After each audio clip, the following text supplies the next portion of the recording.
Y nos quedamos que estábamos viendo el potencial de ionización frente a Z y explicando cómo funcionaba y por qué funcionaba así.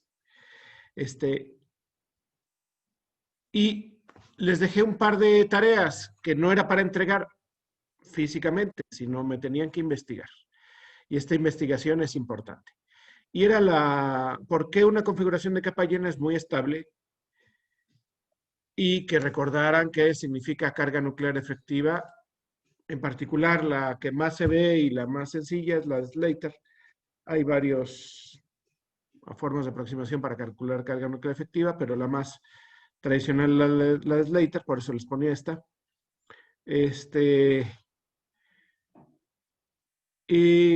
Pero eran esos dos temas. El otro era un video que si que querían ver adelante, si no, pues es más eh, como una reflexión más que de tarea.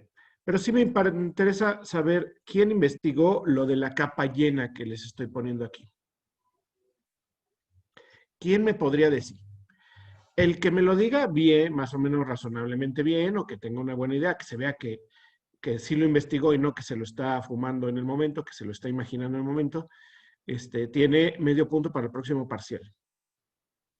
¿Quién dice yo? Que me los puede explicar. Bueno, yo estuve investigando y por lo que pude investigar, o sea, se supone que, bueno, más bien se toma como que es muy estable debido a que los gases nobles tienen capa llena. Por lo mismo, justamente se consideran gases nobles y pues son inertes, no reaccionan. Entonces, con la regla del octeto, de ahí es donde se parte, de la regla del octeto, para considerar que los átomos con la capa llena son mucho más estables que átomos que no tienen la capa llena. A ver, fíjate lo que me estás diciendo. Fíjate lo que me estás diciendo. Porque una configuración de capa llena es muy estable. Todo lo que me has dicho, yo ya te lo digo en la pregunta. ¿Por qué? Profesor, yo tengo una idea A ver, diferente. deja que acabe de participar el compañero y ahorita seguimos contigo. ¿Quién me dijo? ¿Con quién estoy ahorita? Fernanda Martínez. Fernanda. Okay. La chica que quiere. Sí, el chico primero que acaba de completar su idea y luego seguimos con ella. Bien, lo que pasa es que estoy investigando y no llegué justo al por qué, sino que, o sea, por lo que vi, fue empíricamente que se vio que esos gases eran muy estables, esos elementos, perdón. Y entonces, justamente se les asigna esa estabilidad porque tienen una capa llena al final. O sea, Claro. siempre cumplen la regla del octeto. Sí, sale de una observación experimental, evidentemente. Y cuando se empieza a ver configuración electrónica, se da cuenta que esos tienen capa llena. Y de ahí surge la pregunta. A ver, una capa llena es muy estable. Eso ya es una observación. ¿Cómo lo puedo explicar? Es lo que yo les decía. O sea, ustedes me pueden decir una observación experimental. Y esa observación experimental, pues resulta que se convierte en algo mágico que no entiendo. Por eso les decía que vieran el video, porque en el video el muchacho lo que dice es que él, o sea, se aprende reglas de matemáticas sin entender el por qué está haciendo eso. Y eso no le gustaba. Y eso es un poco la filosofía que quiero que ustedes tomen en el resto de la carrera. Es una clase no nada más es para tratar de ser formativa en el química inorgánica o en ecuaciones diferenciales, sino que también sea crítico en su proceso de pensamiento. Entonces, lo que me dices, todo eso, esa información, la puedo sacar de la pregunta, pero no me está respondiendo el por qué. No es sencilla, ojo, no es sencilla, pero por eso les dejé una investigación. Bueno, ¿quién nos decía que tenía alguna idea? ¿Samantha o quién fue? No sé quién fue. Yo, Fernanda Martínez. Fernanda, perdón. Pues realmente sí lo investigué, pero también como que me ayudó un profesor, porque también lo vimos en el laboratorio de inorgánica y él nos explicaba que tenía que ver con la carga nuclear efectiva, porque la carga nuclear efectiva se define como la carga con la que el núcleo atrae a los electrones más externos. Exacto. Entonces, Me imagino, o bueno, lo que yo creo es que el núcleo eh, tiene una cierta fuerza de atracción fuerte con su último electrón. Mm, pero así como que no, No es, no sé explicarlo no es bien. tan fácil, pero muy bien, Fernanda, por ahí va el asunto. ¿Y por qué creen que la segunda pregunta es que se recordaran qué es lo de la carga nuclear efectiva y su significado, ¿no? Bueno, ¿quién más? ¿Quién nos puede ¿Puedo abundar? complementar un poco la idea de la compañera? ¿Que tú eres Carmen? Sí, Carmen, muy bien. sí, yo también encontré que se debía a la carga nuclear efectiva porque esta crece a lo largo de un periodo teniendo sus valores más altos en los gases nobles. Es decir, el núcleo atrae mucho mejor a sus electrones, lo que hace que el átomo sea más pequeño y más estable. Y también hay una cosa que se llama energía de apareamiento, que cada que un par de electrones se queda apareado, estabiliza el sistema. Muy bien. Sí, es cierto, profesor, porque ¿cómo se llama? Esta propiedad aumenta hacia la derecha de la tabla periódica. Entonces, no se ponen más electrones en otros orbitales. Lo único que crece o que aumenta es la fuerza del centro porque hay más electrones, digo, más protones y Muy no bien. más electrones en otra capa. A ver, la clase diciendo, ¿listos para un examen?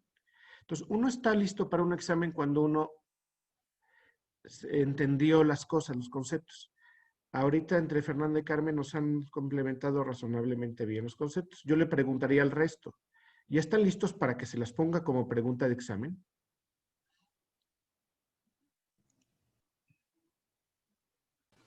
No, No, bueno, yo no.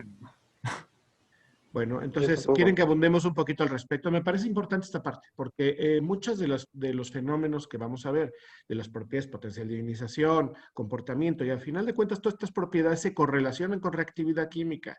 Y esta reactividad química, es decir, cómo reacciona uno frente al otro, qué es lo que hacemos en la Facultad de Química, a principio de cuentas, muchas veces lo podemos reducir a primeros principios, y estos son los primeros principios. ¿Sale? Déjenme quitarles la tarea. ¿Alguien vio el video del muchacho este? Yo sí. Sí, Y sí, se identificaron con Sí. que a veces los maestros les piden que hagan cosas que no entienden. Sí, sí, bastante. Bueno, A mí me di entonces cuenta que no déjenme entendía. compartirles la presentación y vamos a retomar esta idea y la vamos a complementar, ¿sale? Esto es el potencial de ionización, recordando lo que es potencial de ionización, es la energía necesaria para arrancarle un electrón en fase gas. En fase gas es porque no estorban los vecinos. Es decir, solamente estoy midiendo la energía con la que me cuesta. Ahora, fíjense, el núcleo es positivo y el electrón es negativo. ¿Cuántas fuerzas hay en la naturaleza? ¿Quién me puede decir cuántos tipos de fuerza hay en la naturaleza según la física? 4. Cuatro. ¿Cuáles son los cuatro? 4. Fuerza nuclear Fuerte, fuerza fuerte, nuclear débil, Débil. ¿Qué más? gravedad, Gravedad fuerza y eléctrica. electromagnetismo, Pero básicamente, ¿no? Y todo lo que nosotros vemos en la Facultad de Química se debe básicamente, menos en la primera parte de este curso, se debe básicamente ¿a qué? A la fuerza nuclear, a la fuerza electromagnética. Es decir, la interacción que hay entre las cargas positivas y las cargas negativas. Si nosotros tenemos, déjenme cambiar el puntero, si nosotros tenemos una especie neutra, ¿es neutra por qué? Porque tiene el mismo número de electrones y de protones. Los protones están en el núcleo y los electrones están alrededor. Si yo le quiero arrancar un electrón para dejarlo positivo, estoy haciendo que esta carga negativa que tiene una fuerza de atracción, que la podemos medir a través de la ley de Coulomb, con esta, pues tengo que vencer esa fuerza. Entonces, este cuate ejerce una fuerza sobre este porque es positivo. Entonces, una medida de la energía de ionización a final de cuentas, es qué tanto está este con este. Si ustedes se acuerdan de la ley de Coulomb, Vamos a poner una ley muy sencilla, es una ley que fue dicha hace muchos años y que no tiene nada que ver con mecánica cuántica ni nada, pero nos puede llegar a servir para entender un poquito el fenómeno. La fuerza de interacción o la fuerza de atracción va a ser igual ¿a qué? Al producto de las cargas del catión o de la especie positiva, bueno, no habló de cationes, sino de especies positivas, y especies negativas. Es inversamente proporcional a la distancia. Y esto lo vamos a cambiar como un signo de proporcionalidad, para no meter ecuaciones ni nada. Esto es lo importante.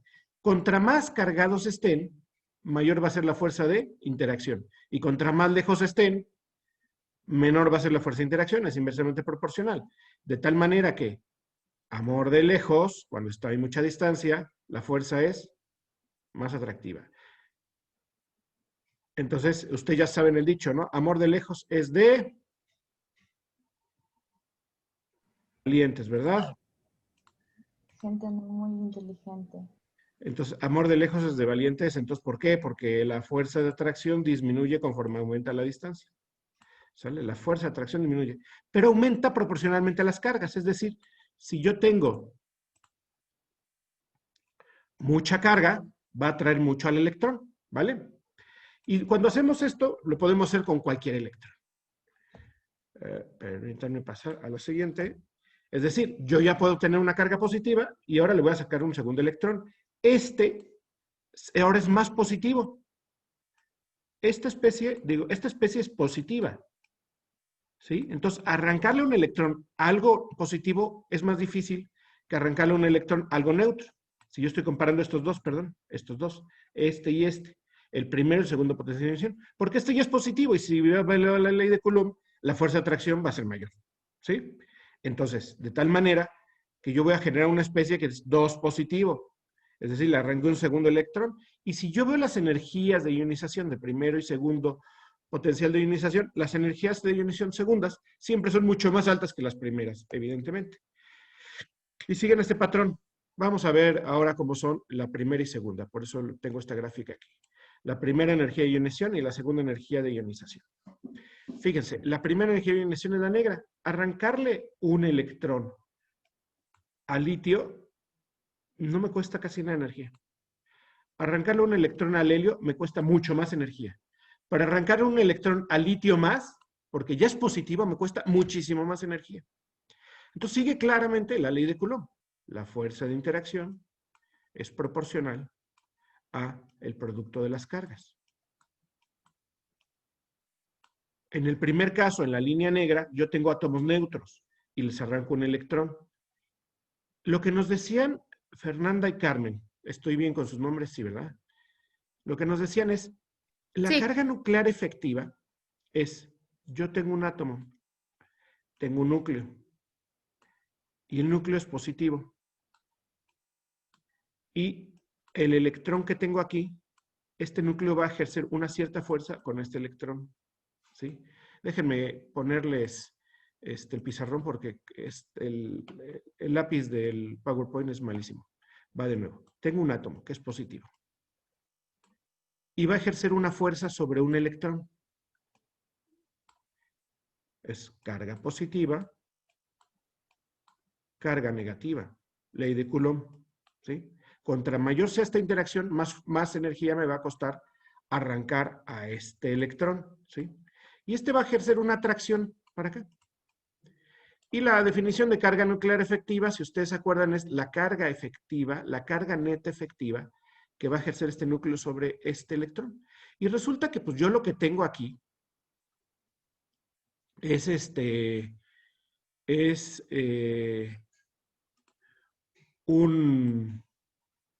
esto no quería.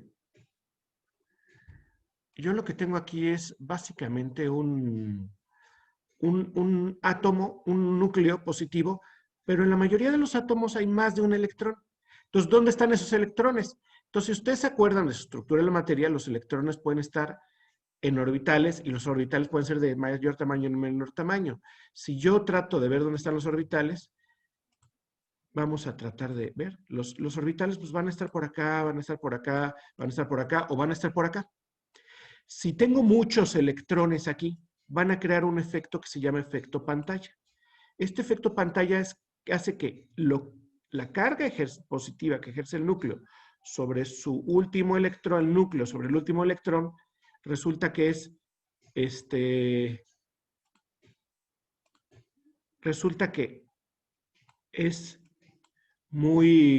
puede verse disminuida. ¿Por qué? Porque se llama con un efecto pantalla efectivamente por una pantalla de una lámpara. Si yo tengo una lámpara, un foquito aquí, un foquito aquí, y que está, esto es un foquito, aunque no lo crean, es un foquito, ¿sale? Ahí está el filamento, y aquí está el foquito dando luz. Y yo le pongo una pantalla aquí, una pantalla. Esta pantalla, en esta lámpara, a ver, yo sé que mis dibujos son increíblemente espantosos, más con un mouse que se mueve mucho y que es difícil en estas condiciones. Esto es un foquito y la luz va a salir por acá. Si yo pongo un observador aquí,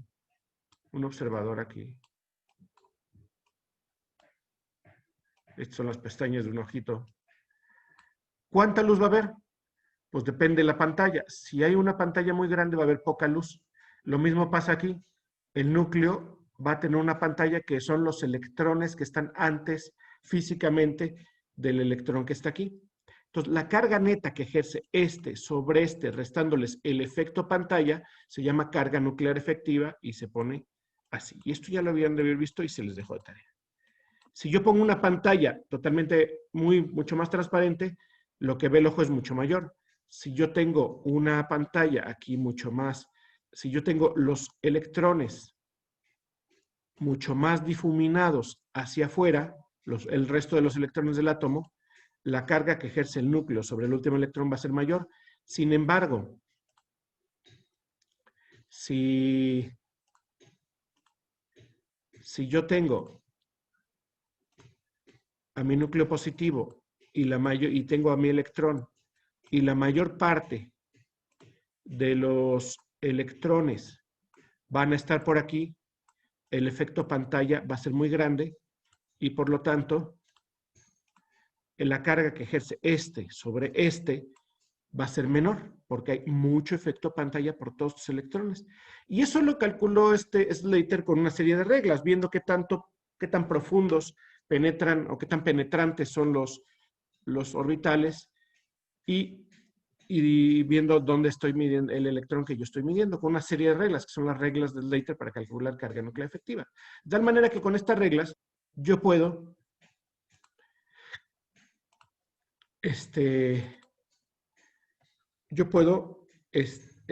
calcular la carga nuclear efectiva. Entonces vamos a ver la gráfica de carga nuclear efectiva en función de número atómico. Si yo grafico carga nuclear efectiva frente al número atómico, esta es la carga nuclear efectiva que ejerce el núcleo sobre el último electrón. Yo veo que la carga nuclear efectiva va aumentando en un periodo. Hidrógeno, litio, helio. Luego litio se hace mínima con los que tienen una configuración electrónica S1 y se hace máxima con los que tienen una configuración electrónica de capa llena. Entonces, ¿qué está pasando? Capa llena, ¿sale? ¿Qué está pasando? Si la carga nuclear efectiva que ejerce el núcleo positivo al último electrón es muy pequeña en los que tienen una configuración electrónica S1, ¿cómo va a estar atraído este electrón al núcleo? Pues muy débilmente, porque su carga nuclear efectiva es muy pequeña. Y esto surge de que la mayor parte de los electrones en los átomos están metidos aquí en medio y tienen un efecto pantalla muy grande. A medida que yo voy creciendo en un periodo, para acá, la carga nuclear efectiva va aumentando, ¿sí? Y va aumentando de tal manera que al núcleo le atrae más fuertemente cada vez más a los electrones ¿cómo se llama? A los electrones del átomo. Entonces, esto tiene un efecto estabilizador, que es lo que hacían la capa llena. ¿Por qué? Porque los orbitales se vuelven más difusos hasta el final, ¿sí? Y entonces la carga nuclear efectiva se maximiza. Es por simplemente la distribución radial de los orbitales. Entonces, cuando llega a los gases nobles se hace mayor, la más fuerte. ¿Esto qué quiere decir? Que si yo le quiero arrancar un electrón a un gas noble, me va a costar muchísima energía. Me va a costar muchísima energía. Y eso lo veíamos aquí. Si yo le quiero arrancar un electrón a un gas noble, me cuesta muchísima energía, por la sencilla razón de que lo que tengo es que la carga nuclear efectiva se hace máxima. Cuando yo le meto un electrón adicional al helio, lo convierto en una configuración electrónica ¿de qué? De litio. Y entonces tengo que el helio tiene, si yo compaso esto a esto, que le meto a fuerza un electrón, es una flecha, le meto un electrón al helio, ¿el helio qué va a tener? Tiene una carga nuclear efectiva ¿de qué? Digo, tengo una carga ¿de qué? Negativa, porque le meto un electrón, ¿sí? Yo agarro el helio y le meto un electrón a fuerza. Entonces lo convierto en una configuración electrónica de litio. Pero fíjense, el litio tiene un protón de más y este no tiene un protón de más. Entonces, si la carga nuclear efectiva, ya de por sí, en los que tienen configuración de alcalinotérreos, de alcalinos, es mínima la carga nuclear efectiva, si aún así le meto un electrón le meto un electrón de más, pues el núcleo no puede atraer a ese electrón y lo pierde inmediatamente, no lo puede agarrar simplemente. Entonces se queda como helio. Es decir, este proceso está desplazado por acá, porque no tiene la energía el núcleo para agarrarlo, porque tiene una carga nuclear efectiva altísima, pero cuando yo cambio de configuración electrónica, se vuelve bajísima, bajísima, bajísima. ¿Sale? Entonces no lo puedo agarrar. Si ahora yo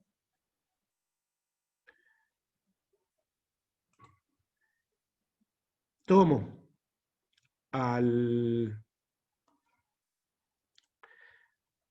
Vamos a regresar a esta que está un poquito más limpia. Esto es la misma, nada más que estamos viendo. Si ahora yo tomo al neón, antes del neón está ¿quién? El flúor. ¿Cómo es la carga nuclear efectiva en el flúor? Muy grande. Entonces, si es muy grande la carga nuclear efectiva, ¿qué pasa si yo le pongo un electrón? Esto es un electrón. ¿Lo transformo en qué? ¡Ay, este error! Lo transformo en ion fluoruro. Y si lo transformo en ion fluoruro, ¿tiene la carga suficiente para transformarlo? Sí, porque tiene una carga nuclear efectiva muy grande. Entonces lo voy a tener una configuración electrónica de neón. ¿Por qué? Porque en esa configuración electrónica se maximiza la carga nuclear efectiva. Y al maximizarse la carga nuclear efectiva, lo que me dice es que el flúor va a tender a tener configuración electrónica de capa llena. ¿Por qué? Porque se maximiza la fuerza que ejerce el núcleo sobre el último electrón. Entonces, no es que no me cueste trabajo meterle un electrón al flúor para convertirlo en fluoruro, pero como la carga nuclear efectiva se maximiza, el fluoruro se vuelve muy estable. De esta manera, como las cargas nucleares efectivas se vuelven máximas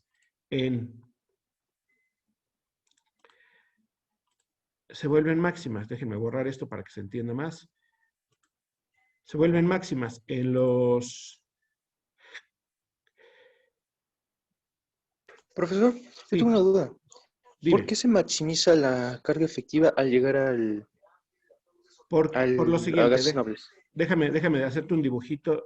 Yo sé que esos dibujitos son muy malos, pero bueno, lo intentaré. ¿Por qué? Porque tienes el núcleo. Y lo que está pasando es que estás cada vez con más orbitales y tienes un electrón. ¿Sí? Esta es distancia. Déjame poner mejor la pantalla del pizarrón porque si no, no se... En el PowerPoint funciona muy mal. Nuevamente, tenemos el núcleo positivo. Tenemos el electrón. Conforme vamos aumentando en orbitales. ¿Sí? Déjenme pintar los orbitales de otro color. Los orbitales son estos. ¿Sí? Donde hay más electrones. Pero conforme vamos aumentando los orbitales se pasan. Y entonces, estos electrones que están en estos orbitales no ejercen ningún efecto pantalla sobre este electrón porque están más allá, están más externos. Entonces, la carga nuclear efectiva se vuelve máxima en este sentido, porque los electrones que vamos poniendo se ponen en un lugar donde no estorban. Es como si tú metieras la cabeza debajo de la pantalla. ¿Cómo vas a ver la luz? La pantalla de una lámpara. Pues la vez vas a ver más intensa. Entonces, conforme va aumentando en un periodo, lo que se va haciendo máximo es la carga nuclear efectiva porque los electrones en los orbitales van a estar más externos. Entonces, tú estás viendo este último electrón, lo que vas a tener es que tienes una carga nuclear efectiva mayor sobre esto. Entonces, cuando llega a los gases nobles, esta carga nuclear efectiva se maximiza. Y cuando llega a los alcalinos, se minimiza. Y cuando llega a los gases nobles, se maximiza. Si yo veo la gráfica de carga nuclear efectiva, fíjense cómo sigue. Se minimiza cuando está aquí, que es más fácil arrancar el electrón, y se maximiza cuando llega a los gases nobles. Esta es la carga nuclear efectiva. Sigue exactamente la misma tendencia de esto. Y hay otro factor importante, no solo la carga nuclear efectiva, la energía de apareamiento y otra energía que se llama intercambio también se maximizan. Y eso hace que sea más estable la capa llena. A final de cuentas, las atracciones electrón-núcleo se maximizan o se minimizan las repulsiones electrón-electrón. Entonces, todo es un juego de atracciones electrostáticas. Por eso es muy importante entender la carga nuclear efectiva de Slater, ¿sí? Por eso cuando yo le arranco un electrón a un litio, lo convierto en una especie que tiene capa llena y aparte tiene ya es positivo. El segundo, energía de ionización, es lo que estoy graficando, los rojos, los que estoy aquí arriba. Ya tengo positivo, entonces la carga nuclear efectiva depende de la carga nuclear total y del número de electrones que tenga. Estoy midiendo la carga nuclear de algo positivo, más si le sumo que tiene muy poco efecto pantalla, arrancarlo en el segundo electrón al litio me cuesta una energía increíble. Jamás lo voy a poder arrancar el segundo electrón al litio. Antes se me destruye mi recipiente, ¿no? Y por eso, la segunda energía de ionización, los máximos son los que tienen configuración de gas noble. Y no es porque tengan configuración de gas noble, es porque ahí es donde se maximizan las atracciones núcleo-electrón. Es lo que quiero que entiendan. No nada más quedarnos con el mito es que es capa llena y eso es más estable. ¿Pero por qué es más estable una capa llena? Por la sencilla razón de que se maximizan las atracciones positivo-negativo del núcleo del electrón y se minimizan las repulsiones electrostáticas. Energías de intercambio, energías de apareamiento. Entonces, eso me ayuda a que sea de esa manera. Si yo graficara la tercera energía de ionización, pues sería todavía más alta. Y bueno, no puse la gráfica, ya pareció necesaria, pero me parece que es la misma tendencia exactamente. ¿Vamos Profesor, bien? y por ejemplo, ¿qué pasa Sí. con el manganeso, que tiene tantos estados de oxidación? ¿Tiene algo que ver con eso? Claro. Lo que tú tienes bueno, no solo el manganeso, o sea, todos los metales de transición.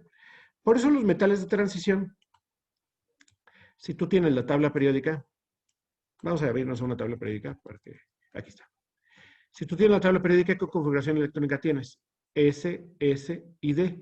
Cuando tienes D, tienes un intermedio entre los representativos, que son los de S y SP, los que tienen capas llenas S y SP. Entonces aquí, el efecto pantalla entre el electrón D1, D2, D3, D4, D5, D6 no es muy significativo.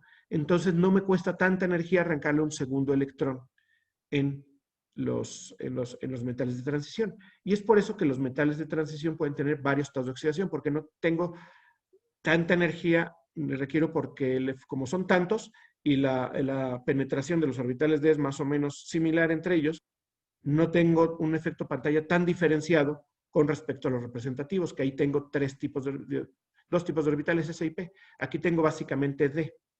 En realidad, los que se pierden primero cuando tenemos una oxidación en un metal de transición son los orbitales S. La configuración electrónica, por ejemplo, del hierro es S2, Es un 2d6. Si yo le quito 2 electrones para obtener un hierro ferroso, el ferroso recuerden que es el Fe2+. Tenemos hierro de este en la sangre, ¿no? Le perdió 2 electrones. ¿Cuáles son los electrones que pierde? Estos, que son los más fáciles de quitar. Y luego estos quedan, la carga nuclear efectiva sobre estos es muy similar entre el D5, etc. Va aumentando, claro, a medida que le voy arrancando estado de oxidación. Ahora, el estado de oxidación también es un truco, no es una realidad, no es una carga total que tenga el manganeso. Por ejemplo, el permanganato, en el permanganato tienes manganeso 7.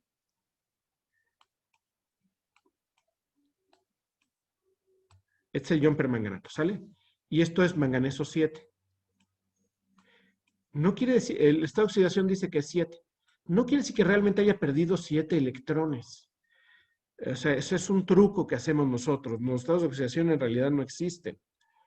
Es un truco que funciona bastante bien, pero que no. Entonces, el permanganato solamente va a tener estado de oxidación si está rodeado por átomos muy electronegativos que pueden aceptar esos electrones, como el oxígeno. Si no tiene 4 oxígenos, nunca va a llegar a estado de oxidación 7. Y en realidad es un equilibrio entre los electrones están más pegados al oxígeno y el manganeso está más desnudo de electrones porque no le cuesta tanta energía quitarlos. Pero no lo ionizamos formalmente. ¿Sale? Entonces, también hay que tener cuidado con la interpretación de estado de oxidación, que al final de cuentas el estado de oxidación es un invento artificial, no es una realidad, sobre todo cuando los estados de oxidación son extremos. ¿Sí? Por ejemplo, el protón. Yo puedo encontrar esto en disolución acuosa, el H+, y la respuesta es no es cierto. Yo no puedo encontrar H+ en disolución acuosa. Yo no puedo encontrar un protón flotando en el agua. Entonces, lo que normalmente se dice se asocia es que yo el protón, el H+, lo voy a tener asociado a una molécula disolvente. Entonces voy a tener el agua protonada H3 o más. Esto lo habían oído, ¿verdad? ¿Sí? Sí, sí, sí. Pero en realidad, si nosotros hacemos un estudio más profundo de esto tampoco existe. Esto tampoco existe. Lo que existe son 4 moléculas de agua unidas con un protón. Es H9 O4. Y ahora sí, todo esto tiene carga positiva. Son 4 moléculas de agua unidas. Es decir, no es que sea una especie O4, H9, como una especie de 9. Es un cumulito de agua donde hay las 4 aguas unidas entre sí. Y estas 4 aguas están aceptando un protón. ¿Sale? Y este protón es lo que se estabiliza realmente en disolución. Por eso el disolvente también tenemos que tener más exceso, porque tenemos más moléculas de agua para estabilizar especies positivas. Entonces, o negativas. Entonces, los estados de oxidación, a final de cuentas, moraleja, son un invento pero no nos lo debemos como que sí, está ahí flotando el H+, o está flotando ¿no? Normalmente están asociados a otras, o especies más complicadas. Permanganato con 4 oxígenos, agua, el protón con 4 moléculas de agua, etc. Bueno, vamos bien. Yo sé que es complicado, por eso les mandé estudiar antes. Espero que me hayan hecho caso. Entonces, no existe la ley en la naturaleza no existe la regla de Harry Potter de que es mágico porque es una capa mágica y la magia no se cuestiona.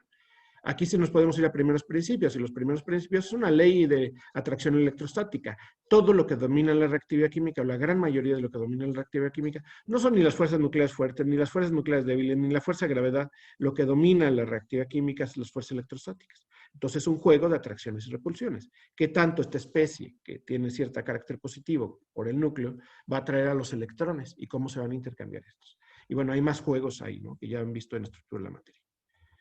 ¿Vamos bien? ¿Pasamos a la siguiente propiedad? Otra pregunta, profe. Dijo que la carga nuclear efectiva entonces era que...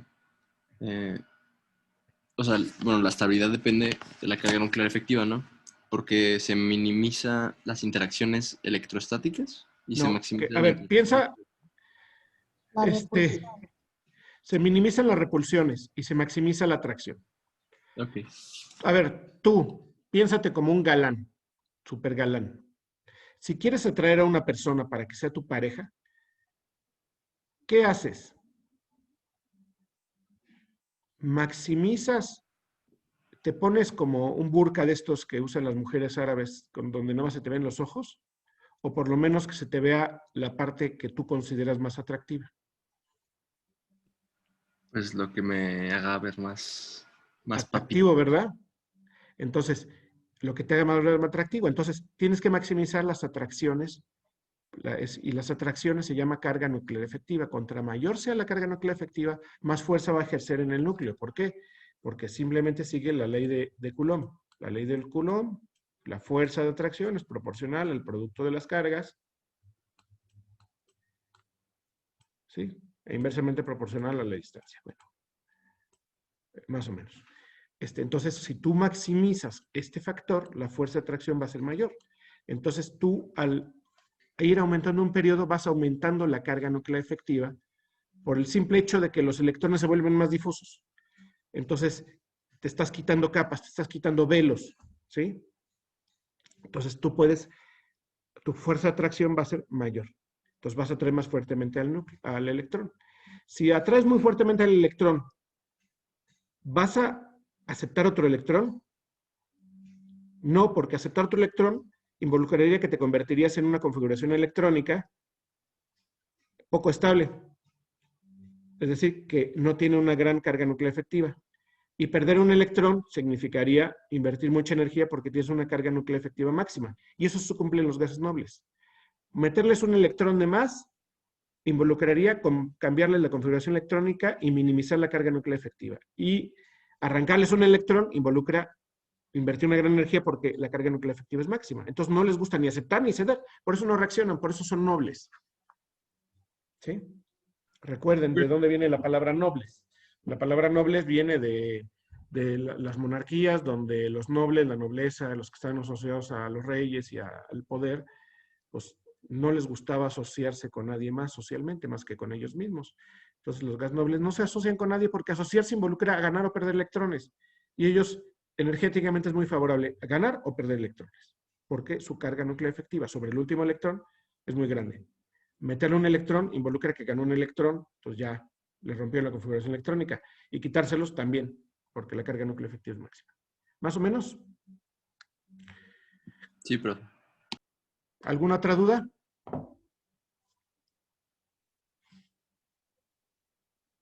Profesor, había puesto un ejemplo de que el hierro cuando perdía 2 electrones, Sí. que los perdía del nivel S. ¿Qué no perdería del nivel D? No, los pierde Ahí del me S. confundí. No, los pierde del S porque, a ver, porque energéticamente son más favorable perderlos del S. Sí, o sea, tú tienes una configuración del hierro, vamos a ponerla aquí nuevamente. Hierro tienes una configuración S2, D6. Y quieres oxidar el hierro. ¿Oxidar qué significa? Arrancar electrones, que pierde electrones, para convertirlo en una especie oxidada. Una especie oxidada es hierro 2+. ¿Cuáles electrones se pierden? Los S o los D. Se pierden los S, porque energéticamente son más favorables que se pierdan los S. Están más externos y están un poco menos atraídos al núcleo, aunque en configuración electrónica los ponemos antes. Y eso a veces confunde, ¿no? Porque también la configuración electrónica se ha vuelto en una regla mnemotécnica. Yo la escribo así porque así se escribe, pero hay que calcular realmente la energía de esos. Y lo que se ha visto en los metales de transición es que los que se pierden son los orbitales S. Y está muy hecho. Por ejemplo, la otra clase que doy lunes y miércoles se llama química y coordinación, y es química de estos metales. Y se basa todo en ese principio, de que la configuración electrónica de los metales, esta oxidación 2, 3, que son los más comunes, es la configuración electrónica solo con electrones D y no con los electrones S. De hecho, ayer me entregaron una tarea a los de química y coordinación donde yo les preguntaba qué configuración electrónica tenía el metal en una serie de compuestos y muchos me pusieron que los S. ¿Por qué? Porque están acostumbrados a que los S lo escriben antes que los D, pero los que se piden primero son los S. ¿Sí? Sí, está bien, gracias, profe. Bueno, ¿alguna otra duda? Profe, cuando explicó que los gases nobles tenían mayor carga nuclear efectiva, Sí. explicó que los orbitales sobrepasan el electrón. Y bueno, Sí. según yo tenía entendido que se toma el electrón más lejano al núcleo, ¿no? Para calcular la carga nuclear efectiva. Entonces, ¿por qué los orbitales sobrepasan el electrón? A ver, no, a ver, es un concepto relativo. Si tú tienes el protón, tú vas a ver el electrón más lejano, pero no el electrón más lejano en distancia. Vas a ver el electrón más lejano en una escala de energía. ¿Sí? Y este es el electrón más lejano en una escala de energía, no el más lejano en distancia. En la distribución radial, si tú te fijas, si tú haces una gráfica de distancia, donde el núcleo del átomo es el 0, y tú ves distribuciones, tú puedes ver distribuciones de este estilo, ¿no? Dependiendo del orbital. Y hay algunos que tienen, y esto es cómo está la densidad electrónica en esos orbitales. Puede estar más lejana al núcleo, pero en energía puede estar más atractivo. O sea, a final de cuentas, recuerden, esto es resolver una ecuación muy complicada que se puede resolver para un electrón analíticamente, y de la demás forma si ya tenemos más de 2 electrones, tenemos que resolverla numéricamente, es una ecuación bastante complicada. Entonces, tratar de racionalizar con funciones de onda y con todo estos resultados a primeros principios, pues es difícil de racionalizar. Pero básicamente el último electrón es que estoy hablando de el más lejano en energía, o sea, el más accesible energéticamente, no el más accesible en distancia. Por eso hay. Por eso un poco por eso puede haber orbitales que tengan si yo grafico aquí la distribución radial, pues resulta que tengo que los electrones pueden moverse así y pueden moverse también por acá.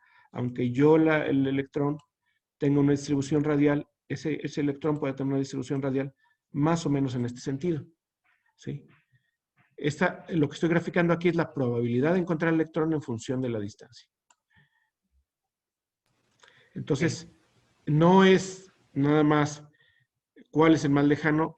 Cuando estamos poniendo ¿cómo se llama? La configuración electrónica, recuerden que ese valor son energías, de cómo estamos acomodando los orbitales, no es distancia. Ok. ¿Alguna otra pregunta? Profe, entonces sería el electrón del nivel de energía más alto. O sea, ese sería el que nos del interesa. nivel de energía más fácil de sacar. Porque, bueno, más alto depende cómo definas más alto, ¿no? Hay quien define más alto como el más estable, y ese quiere decir que el que más energía me cuesta sacar. Y esos son los más internos. Entonces, el que sea más fácil de sacar. Eso es lo que se le dice el último electrón.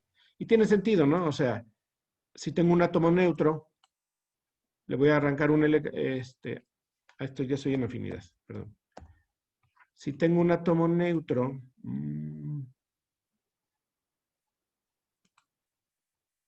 arrancarle un electrón, luego si yo pongo la segunda energía de inyección, ya parto de una especie positiva. Esto va a hacer que vaya más atracción entre esto y el electrón y me cueste más trabajo.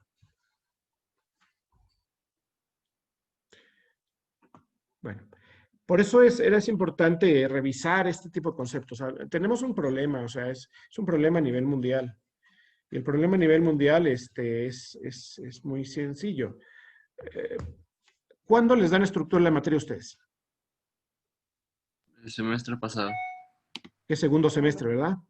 Sí. ¿Y ya vieron ecuaciones diferenciales? No. Estamos viendo. Apenas están viendo ecuaciones diferenciales. Entonces, ya les trataron de resolver el átomo de hidrógeno, que se resuelve con ecuaciones diferenciales, y les plantean el hamiltoniano, que es un operador basado en una ecuación diferencial, cuando ni siquiera han visto ecuaciones diferenciales. Entonces, pero si ustedes no lo ven en segundo semestre, se están perdiendo muchas cosas. Entonces, racionalizar estos conceptos en función de la teoría electrónica moderna es complicado porque los tenemos muy platicaditos únicamente. Entonces, racionalizarlos es difícil. Por eso es bueno, conforme uno va avanzando en la carrera, ir retomando a veces uno de estos conceptos porque uno va adquiriendo madurez y va adquiriendo experiencia y los va entendiendo un poquito mejor. Y desafortunadamente, por eso les mandé el video del muchacho que se decía su fracaso en el sistema escolar. Porque es cierto, a veces la cantidad de trabajo y conceptos es tan grande que el problema es que nos aprendemos las cosas con pinzas o nos aprendemos las cosas dogmáticamente y no entendemos la razón de las cosas. ¿Por qué la carga nuclear efectiva es mayor en los gases nobles? Pues por eso tenemos que entender las distribuciones radiales y ver por qué Slater las puso las reglas así. Si no, va a ser complicado de entender, por eso lo tenemos que revisar con calma. ¿Por qué esa persona es tan obesa? Pues puede haber multitud de razones. Porque tiene un desorden metabólico, entonces todo lo que come, aunque sea poco, lo aprovecha y lo convierte en grasa, porque es un comedor compulsivo, porque lo dejó la pareja y al dejarlo la pareja entró en depresión y compensó con comida, por muchas razones, ¿no? Pero hay que entender las razones de fondo, no nada más el hecho, porque es lo que yo les decía, decir por qué la capa llena es más estable y volver a repetir con otras palabras, es que cuando hay una capa llena es más estable, es decir lo mismo de la pregunta, pero no es la razón fundamental. Y muchas veces entender la razón fundamental con primeros principios, como fuerza, interacciones positivo-negativo y fuerza de atracción positivo-negativo, no es sencillo. Por eso esto a veces tenemos que irlo retomando poco a poco, irlo digiriendo poco a poco, ¿sale? Pero eso nos va a dar una perspectiva de entender mucho mejor las cosas, la reactividad química y los procesos. Y los procesos en todo tipo de situaciones, desde alimentos hasta metalurgia, ¿no? Pasando por la química y la física. Entonces, sí es interesante modificar nuestro orden de pensamiento para hacerlo un poco más profundo, un poco más crítico. Si no, nos quedaríamos en el conocimiento empírico. Yo sé que es así porque los gases nobles no reaccionan. Yo ya los quise hacer reaccionar con muchas cosas y no reaccionan. Entonces, yo ya sé que es así y se queda así. Pero el entender por qué los gases nobles no reaccionan es más interesante y más útil que simplemente aprenderse el dogma de que no reaccionan porque yo ya lo estudié de esa manera. ¿Sí? Entonces, por eso estas clases de anterior a esta clase, que estamos revisando muchas propiedades, requiere un poco de disertación filosófica, ¿no? Y entender las cosas. Para terminar ya lo de la parte de energía y ionización, y si se fijan aquí ya llevamos mucho rato, pero bueno, no está mal porque lo que quiero ver es que estamos viendo todo esto por las propiedades periódicas. Las propiedades periódicas nos dicen, se repite secuencialmente las propiedades cada determinadas cosas, y yo puedo encontrar grupos. Los más altos son los gases nobles, luego los segundos más altos son los halógenos, luego los terceros más altos son los calcógenos. Luego hay aquí dos que hay un saltito. Aquí hay un saltito, aquí hay un saltito, aquí hay un saltito, etc. Ese saltito corresponde a una capa semillena, ¿sí? Semillena. Y esto tiene que ver con la estabilidad de una capa llena, de cómo varía y cómo son las energías de apareamiento de los electrones. Y luego se vuelve mínimo cuando tenemos los alcalinos. Los segundos mínimos son los alcalino-térreos, los terceros mínimos son los del grupo 13, etcétera, etcétera, etcétera. Y así puedo seguir una secuencia, que es lo que Mendeleev, que todo esto surgió por ahí, llamaba como propiedad periódica. La propiedad se repite cada X tiempo. Y si yo lo veo en el segundo potencial de alineación, es exactamente lo mismo. Y si yo me voy a otra propiedad, que es la afinidad electrónica, es la contraria. Ahora le voy a dar energía para que me acepte un electrón. Si yo le doy energía, aquí, perdón, aquí está mal, esto es un signo menos. Aceptó un electrón, o más bien le ponemos aquí un electrón, menos, más, y tachamos. Esto es lo que pasa por reciclar, ¿cómo se llama? Diapositivas. No le hagan caso a esto. A un electrón le metemos a un átomo neutro y vamos a meter, y ahora voy a convertir en aniones. ¿Sí? Y eso se llama afinidad electrónica, también es en fase gas. Y yo lo que veo es que aquí sí hay positivos y negativos. Aquí no solo son exotérmicos, también hay endotérmicos, sino también hay exotérmicos. De repente hay algunos que cuando les meto un electrón me liberan energía. ¿Sí? Muy poquitos. Pero la mayoría son así. Y también hay ciertas propiedades repetibles. Es un poquito más compleja la afinidad electrónica. Eso me gustaría retomarlo un poquito más adelante. Y las tendencias en carga nuclear efectiva son exactamente las mismas. Sube, crece, se hace máximo, minimiza. Se hace máximo y son los periodos. Y están dados por la carga nuclear efectiva en función del tipo de orbital. Hay orbitales que son más internos y provocan un mayor efecto pantalla que otros. ¿Sale? Y esta es, nuevamente resumiendo, la carga nuclear efectiva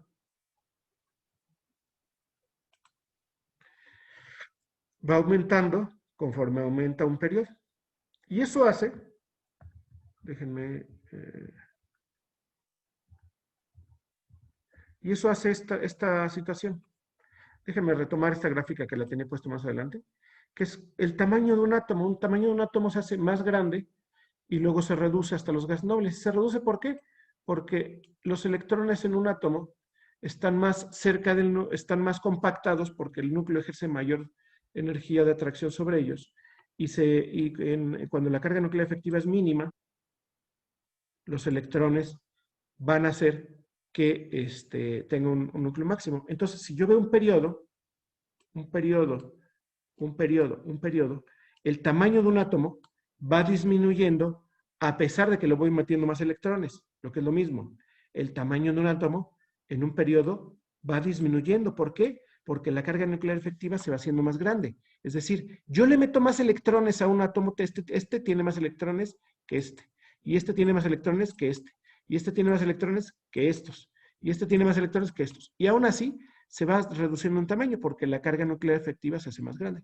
Cuando cambio de configuración electrónica hay pequeños saltos locales debido a que ellas participan en otro tipo de orbitales, pero finalmente se hace más pequeño cuando la carga nuclear efectiva se hace más grande. Entonces los gases nobles son los más pequeños de todos y los alcalinos son los más grandes de todos porque están menos sujetos sus electrones. ¿Sí? Aquí hay un dibujito. Miren, no me acuerdo que había puesto este dibujito. Profe, Sí, esto último del radio atómico me confunde un poquito. ¿Me lo podría volver a explicar? claro. Déjame. El radio atómico. El radio atómico, pues estamos viendo, pues de qué tamaño es un átomo, ¿no? Es decir, del centro al lateral, de qué tamaño es. Recuerden que los electrones no son entidades sólidas, son una densidad de probabilidad de encontrar a los electrones. ¿Cómo van a estar distribuidos los electrones alrededor del núcleo? Pues va a haber un promedio hasta dónde van a llegar a esos electrones y eso le llamamos radio atómico. Luego, si yo lo mido en metales, se va a llamar radiometálico. Si yo lo mido en moléculas que tienen enlace covalente, va a ser radiocovalente. Si yo lo mido en especies que están cargadas, va a ser radioiónico. Y un promedio más o menos de eso es el radioatómico. Es decir, yo voy a tener, yo voy a tener un átomo, tengo el núcleo positivo y hasta donde llegan en promedio la mayoría de los electrones, que hay que tomar un corte, esto va a ser el radio. Es una distancia, ¿sale? Es la distancia que nosotros podemos ver aquí. Déjenme cambiar de color. Es decir, el radio va a ser este. El radio va a ser este, ¿sí? Y esto es una nube electrónica, es el promedio de todas las nubes electrónicas. Entonces, si la carga que ejerce el núcleo sobre esas nubes electrónicas es muy grande, ¿qué le va a pasar a la nube? Se va a compactar. Si yo veo aquí la carga nuclear efectiva, en función del radio, ¿yo qué veo? ¿Cómo es la carga nuclear efectiva aquí? Es la más pequeña. Esta es carga nuclear efectiva, es la más pequeña y esta es la más grande. ¿Sería inversamente proporcional Claro, al entonces, radio atómico? ¿qué le va a pasar a los electrones que están en el núcleo de este átomo y los atrae muy débilmente? Pues van a estar grandotes. ¿Qué pasa si la fuerza va aumentando para acá de carga nuclear efectiva? Se va compactando la nube electrónica, a pesar de que tú le vas metiendo más. Eso nos gustaría más electrones, eso me gustaría a mí que me pasara con los tacos al pastor. Imagínense que la carga nuclear efectiva de los tacos al pastor en mi panza fuera como las tendencias periódicas, que al ir metiendo más electrones se compactara más, porque la fuerza es mayor, pues yo no engordaría por comer más tacos al pastor. Es más, me volvería más delgado. Es el sueño de toda persona, ¿verdad? Más hamburguesas, más delgado. Pero eso no pasa en los humanos, eso pasa en esto. Y por una sencilla razón, la carga que ejerce el núcleo sobre los electrones es mayor y a medida que va aumentando en un periodo, y por lo tanto se va haciendo más pequeño. Y esto me trae consecuencias muy importantes, muy, muy importantes. Si es más pequeño, ¿qué va a pasar? O si los electrones están más fuertemente atraídos. Las estructuras cristalinas, para empezar, van a ser diferentes, porque no es lo mismo acomodar en una caja 4 pelotas grandes que 4 pelotas chiquitas. Se acomodan de diferente forma, en general. O pelotas grandes con pelotas chiquitas. Cuando yo tengo un fluoruro, eso ignórenlo, fluoruro con un cesio, o un fluoruro con un litio. Acomodar un fluoruro y un litio en una red cristalina es diferente que acomodar un cationzote y un anioncito, ¿sí? Entonces, la estructura cristalina va a cambiar, y eso cambia las propiedades, hasta la solubilidad. La fuerza de interacción con otros átomos también va a cambiar. El potencial iónico va a cambiar, es decir, qué tan iónico puede ser o no puede ser, porque pues, eso depende de qué tan atraídos están los electrones del núcleo hacia el exterior. Entonces, pueden cambiar muchas propiedades por el simple hecho de ser más grandes o más pequeños. Y esto lo vamos a ir también analizando con más profundidad, se hace más allá. Yo siempre les digo que esto es como una señora típica, que pueden ver en muchos barrios, que tiene muchos hijos. Tienen una señora que tiene muchos hijos, o una familia que tiene muchos hijos. ¿Cómo están los niños alrededor de la mamá? ¿Muy cerca de la mamá o muy dispersos? Si tiene muchos hijos. Muy cerca. Si tiene muchos hijos, no. Si tiene muchos hijos, a lo mejor cuida al más pequeño, pero los demás se van por ahí, ¿no? En cambio, si es hijo único, ¿qué sucede? Lo vigilan más, lo tienen más cerquita. La carga nuclear efectiva con un hijo único es mucho mayor que con una señora que tiene muchos hijos. Se reparte esa interacción entre más hijos. Entonces se hace más grande. Yo la primera vez que llegué a la facultad, me senté en el salón 7 de la Perrera y se sentó junto a mí un muchacho, uno igual que yo, Cuauhtémoc se llama, hace mucho que no sé de él. Y la maestra que nos puso ahí, dijo, es su primer día, su primer momento en la facultad, platique con el de junto y luego lo discutimos. Y lo primero que me dice, ¿tú qué onda? ¿Qué haces? ¿De qué la rola? Ya le platiqué. ¿Y tienes familia? Sí. Digo, yo tengo una hermana nada más. ¿Y tú? No, yo tengo muchos hermanos, me dijo Cuauhtémoc. Y Cuauhtémoc, digo, sí, ¿cuántos? Dice, muchos. Digo, ¿cuántos? ¿8? No, 23. Digo, ¿qué? Digo, es imposible. No puede ser el número 24 de una familia. Sí, sí puedo ser. Soy el número 24 de una familia. Me dice, le digo, ¿cómo está eso? Dice, bueno, dice, para ser honesto, soy él. Mi papá se casó, tuvo 12 hijos, enviudó, se volvió a casar y tuvo otros 12 hijos.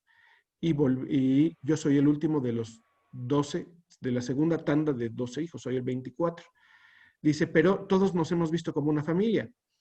Pero él hacía muchos años que no veía a la mayoría de sus hermanos porque estaban muy dispersos, porque la interacción entre el padre y los hijos, al ser tantos hijos, se dividía entre muchos. Eso pasa con los átomos. Es como la familia de mi cuate Cuauhtémoc Correa, con 23 hermanos, y esta es la de una familia con un hijo único. Entonces, la atracción es mucho mayor, es un núcleo más cerrado que el núcleo familiar de Cuauhtémoc. ¿Sí? No es broma, es cierto lo de Cuauhtémoc Correa. A mí me apantalló, dije, no puede ser, o sea, por eso estamos como estamos en este planeta, no estamos acabando. El señor no era señor, era conejo, pero bueno.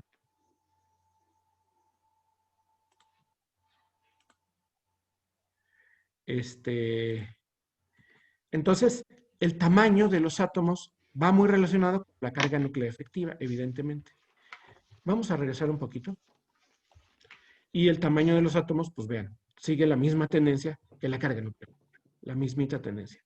Al aumentar se va haciendo más chico, nomás que es inversa. ¿Sí? Y aquí está la carga nuclear efectiva, cómo cambia en la tabla periódica. Y eso responde a muchas de las propiedades. Y la carga nuclear efectiva, ven lo que decía hace rato. Los electrones del último nivel son los que están ustedes viendo en una escala de energía, no en una escala de distancia. Esta es una escala de distancia y esta es una escala de energía. La configuración electrónica es de energía. ¿Sí? Energía. Entonces, chéquelo. ¿Vamos bien? Sí, profe. Bueno, entonces vamos a cambiar de propiedad para que no sea tan aburrido, darle vueltas a lo mismo. Y vamos a ver esto. Electronegatividad. Resulta que la electronegatividad es un invento artificial. Y es un invento artificial de un viejito que ya se murió, que se llamaba Linus Pauling. Pero un cuate que tenía una intuición, ya les he contado de él, tenía una intuición científica impresionante. Él se decía cosas y funcionaban súper bien para explicar la mayoría de la naturaleza. Por ahí hay un libro que se llama La naturaleza del enlace químico, está en inglés, que lo escribió él. Vale la pena tener un libro. Yo un día me fui a la Lagunilla, ahí cerca del centro de la Ciudad de México, y los domingos hay un mercado de libros viejos y todo. Y ahí me encontré el libro de Pauling, que es de los años 50, La naturaleza del enlace químico, y me lo compré. Lo puse en el estante cuando estaba haciendo la tesis en la facultad, en el laboratorio lo puse en el estante donde estaba yo, y ahí me lo iba checando de vez en cuando. Es un libro precioso, se lo recomiendo mucho. A los 3 días o 4 días desapareció. Era un libro muy codiciado y me lo volaron.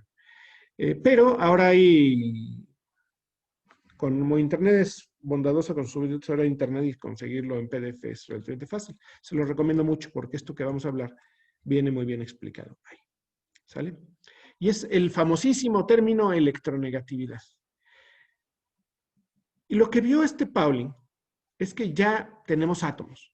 Y los átomos, a mí lo que me interesa no es estudiar los átomos aislados nada más. A mí me interesa estudiar compuestos, porque con los compuestos son los que voy a hacer cosas reales en la vida. Pero vio que a veces se comportaban diferente. Que si él ponía un elemento que está compuesto por un átomo A y un átomo B, que estaban unidos entre sí, esa unión, a veces uno de los átomos parecía que tenía más tendencia a atrapar los electrones que el otro de los átomos. Y que si yo promediaba las energías de enlace entre AA y BB, me debería de dar en teoría, según la lógica, una energía de enlace intermedia AB, y lo que me resultó es que no es cierto, no tenía nada que ver, a veces era mucho más grande la energía de atracción AB. Y entonces dijo Pauling, hay una estabilización adicional por un enlace heteronuclear. Heteronuclear quiere decir por 2 átomos diferentes, A y B, no AA ni BB, sino AB. Y debe ser a las contribuciones canónicas iónicas del enlace, o debe ser porque uno es más gandalla que el otro. Y eso les pasa a ustedes. Si salen con unos cuates por ahí, siempre hay uno que es más gandalla y le acaban pagando el cine o le acaban pagando las tortas o los tacos o las cosas por el estilo. O siempre es el que acaba pidiendo dinero prestado. Y muchas veces no tiene nada que ver con la cantidad de dinero que tengan. Hay veces que los que menos tienen son más bondadosos y son menos gandallas que los que más tienen. O sea, no tiene, muchas veces por eso tienen más, porque son más gandallas. Entonces, y ese efecto gandalla, Pauling lo definió como electronegatividad.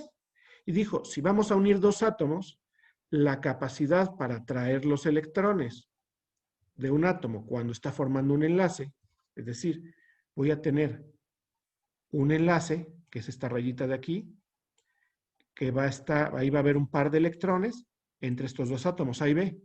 Si uno de estos átomos se agandalla más a los electrones, quiere decir que es más electronegativo. Y dijo, vamos a medirlo experimentalmente. Y él hizo una ecuación para ver la diferencia de electronegatividades donde veía energías de enlace. Él medía experimentalmente las energías que que le costaba sacar el enlace entre A, B, B y en esto, y saca un promedio. Entonces le asignaba un número a uno arbitrario y a partir de ese sacó todos. Entonces le puso al flúor el número 4 y a partir de eso empezó a ver las energías que estaban los demás. Él había visto que el flúor era un elemento que era muy electronegativo, que le gustaba mucho agandallarse a los electrones, y a partir de entonces sacó una escala que es la electronegatividad de Pauling. Y la electronegatividad de Pauling es la neta del planeta. ¿Por qué? Porque sacando números a partir de moléculas y de lo que me cuesta romper esas moléculas, asignó valores particulares a cada uno de los elementos, que es la electronegatividad, que tiene este número griego aquí, y si lo graficamos contra Z, lo que vamos a ver es que sigue las mismas tendencias periódicas. 8, 8, 18, 32, etcétera, etcétera, etcétera. Lo que habíamos estado discutiendo. Entonces, las propiedades periódicas de la electronegatividad siguen esa tendencia. Y eso ayudaba mucho a explicar el comportamiento de los átomos. Si yo soy muy gandalla y estoy compartiendo unas palomitas con un cuate, ¿qué va a pasar? Si soy muy gandalla, al final me voy a quedar con todas las palomitas. Si los dos son igual de gandalla, los dos van a comer la misma cantidad de palomitas. Entonces, cuando estoy poniendo un elemento A y lo voy a unir con B, si A es más gandalla, los electrones se van a mover más cerca de él y va a estar B desprotegido. Eso va a hacer que B, como tiene un núcleo, vaya a tener un delta positivo y A va a tener un delta negativo. Este es un delta negativo, es una densidad electrónica porque los electrones se van a mover más cerca de él. Si es muy, muy gandalla A y B no es nada gandalla, va a suceder que se va a quedar con el electrón. Este va a ser negativo y B va a perder el electrón y va a ser positivo. Y de esta manera puede explicar con una cosa que se sacó de la manga, puede explicar fácilmente la química de por qué hay compuestos iónicos y compuestos polares y compuestos no polares y todo este tipo de química. ¿Sí? Y todo este tipo de comportamiento que nosotros vemos. Entonces se sacó de la manga algo. Entonces era listo, ¿no? No por nada le dieron 2 premios Nobel. Tanto así que llega otro premio Nobel, que es Mulliken, y dijo, chin, la definición de Pauling, mis respetos. El señor está bien locochón, pero sabe un montón. Pero es un promedio experimental y yo no entiendo ese promedio experimental. Es lo que decía el muchacho que él cuando le decían cómo resolver matrices, nada más le decían, multiplica este por este y por este y por este. ¿Por qué tengo que multiplicar este por este y no de otra manera? No lo entendía. Lo mismo decía Mulliken. A ver, que Pauling haya encontrado un parámetro que resulta increíblemente útil y predictivo para muchos comportamientos de la química, no me dice que esto es fácil de entender. ¿Por qué eso es así? Pauling me lo demuestra experimentalmente. Las mediciones de la electronegatividad de Pauling son experimentales. Estos valores son experimentales. Pero Mulliken era teórico, un físico teórico que también recibió el premio Nobel de Física. Bueno, también recibió un premio Nobel, pero en este caso fue de Física, nada más uno, nada más le dieron Nobel. Y él dice, yo lo quiero entender de primeros principios. Y él postula que la electronegatividad va a ser esto que ya hemos visto. El promedio de los valores de lo que me cuesta, la energía involucrada en arrancarle un electrón, que es la energía de ionización o potencial de ionización, a un átomo, y la energía involucrada en ponerle un electrón adicional a un átomo. Es decir, ¿cuál es más gandalla? El más gandalla es el que me cueste más arrancar las cosas. El que tenga una energía de ionización más grande va a ser más gandalla, y el que tenga una afinidad electrónica menos favorable va a ser menos gandalla, es decir, es más fácil que le pueda meter un electrón. Entonces dijo, este balance en fase gas de lo que me cuesta, porque recuerden que estas definiciones son en fase gas, de lo que me cuesta quitarle o ponerle un electrón, es lo que el promedio va a ser lo que voy a llamar como electronegatividad. ¿Y qué creen? La electronegatividad de Mulliken funciona razonablemente bien, parecida a la de Pauling. Luego viene Aldred-Rocco. Aldred y Rocco, son 2. Y Aldred-Rocco es una media, proponen también ellos 2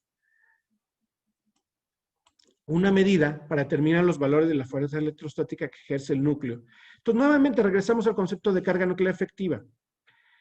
Si tengo un átomo que va a estar unido ahora a otro átomo,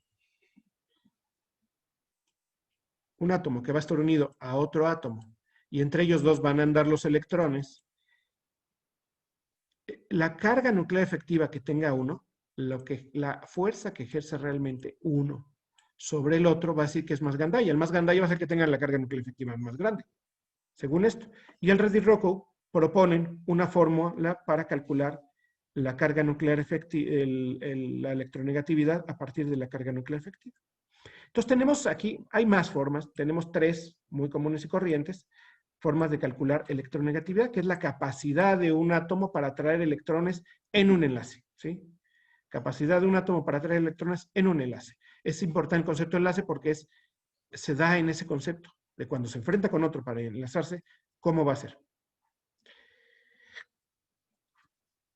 Y si nosotros graficamos la electronegatividad de Pauling, algunas modificaciones de algunos cálculos más recientes de la electronegatividad de Pauling, la de Mulliken, la del Reddy-Rockow, y hay otro que la puso también, que hizo su propia, pero el de Sanderson me cae mal.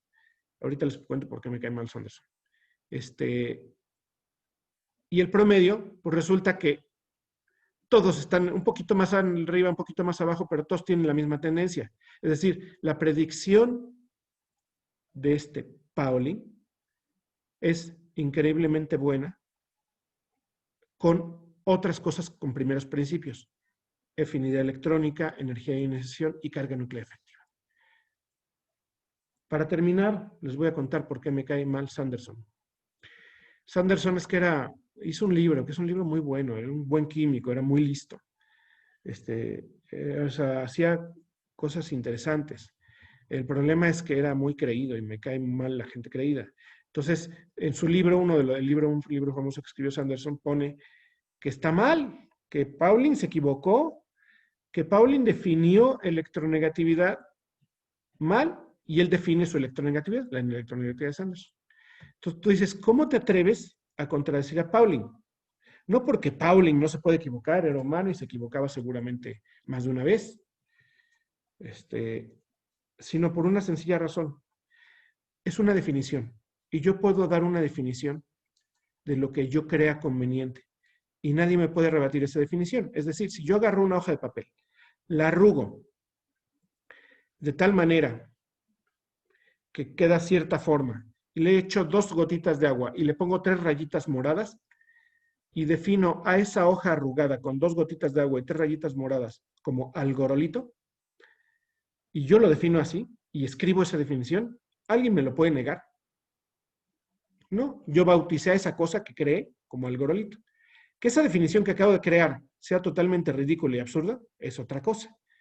Que la definición de Pauling es increíblemente útil, intuitiva y nos da mucho juego con la química es diferente.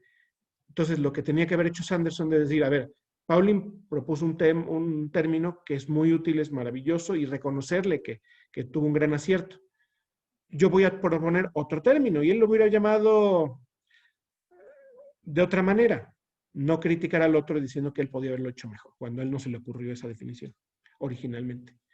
Entonces, por eso me cae mal Sanderson y por eso no la vamos a ver. No, bueno, la realidad es que las de Reddy-Rockow, Mulliken y Pauling son las más normales y esta gráfica lo que les demuestra es que las 3, con 3 conceptos diferentes, que son promedios de energías de enlace, afinidad electrónica, energía de ionización y carga nuclear efectiva, son los responsables de esta capacidad que tiene un átomo de atraer electrones en un enlace, y es electronegatividad.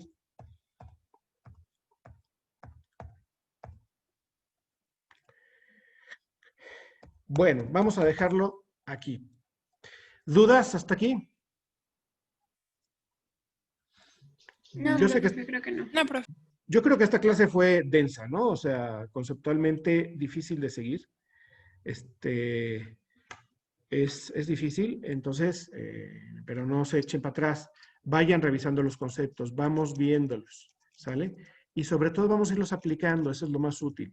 Ya tenemos algunos conceptos. Y esto que vieron en estructura de la materia lo estamos tratando de retomar. ¿Por qué? Porque ahora tienen otros ojos, ya están más grandecitos, ya están más maduros científicamente y por eso es bastante importante. Vamos a acabar de ver este tema de propiedades la próxima clase y me gustaría empezar a revisar algo, por lo cual les voy a dejar una tarea. Una tarea bien importante.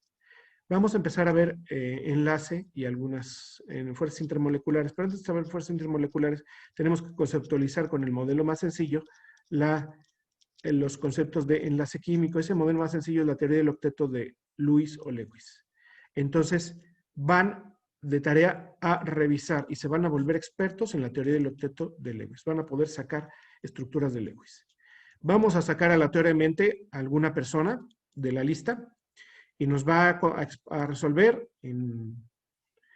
¿cómo se llama?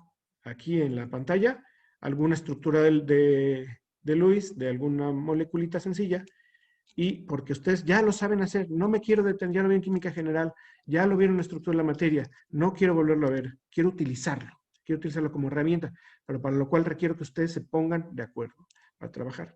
Entonces, no les voy a dejar, hagan estas 30 estructuras de Lewis, sino estudienlas y sepan hacerlas, porque vamos a necesitar hacerlas para la próxima clase. Y para la próxima clase voy a pasar aleatoriamente a varios, a que me resuelvan alguna estructura Lewis. Si las resuelven correctamente van a tener premio. Si la resuelven incorrectamente, pues ya veremos, decidiremos democráticamente. Y si no vienen y salen en el sorteo nombrados, tienen puntos negativos para el próximo examen. ¿Qué es lo que me ha pasado? La gente dice, ay, pues si va a preguntar así aleatoriamente, mejor no voy y ya me lo ahorro, ¿no? No, no se vale huir. Huir es de cobardes y eso no se vale. Estamos aquí para aprender. Entonces, tarea para el próximo jueves, estructuras de Lewis. ¿Sale? Bien, bien importante. Igual se los pongo ahorita en el Classroom para que no se les olvide. Tener bien afianzado y bien estudiado. Esto de estar a distancia requiere un esfuerzo grande que tenemos que estudiar por nuestra cuenta. Por favor, inténtenlo. ¿Sale? Tienen miles de apuntes de sus químicas generales, estructura de materia o libros de química general que ya estuvimos viendo dónde conseguirlos. Úsenlos, úsenlos. ¿Sale? Sobre todo los libros. Vayan volviendo a ser aficionados a los libros. ¿Sí? Las bibliotecas en el mundo es lo que ha cambiado el rostro de muchas culturas. Desde la Biblioteca de Alejandría hasta los países industrializados. Ahora tenemos Internet que es omnipresente. Entonces, aprovechenlo, por favor. ¿Dudas, comentarios?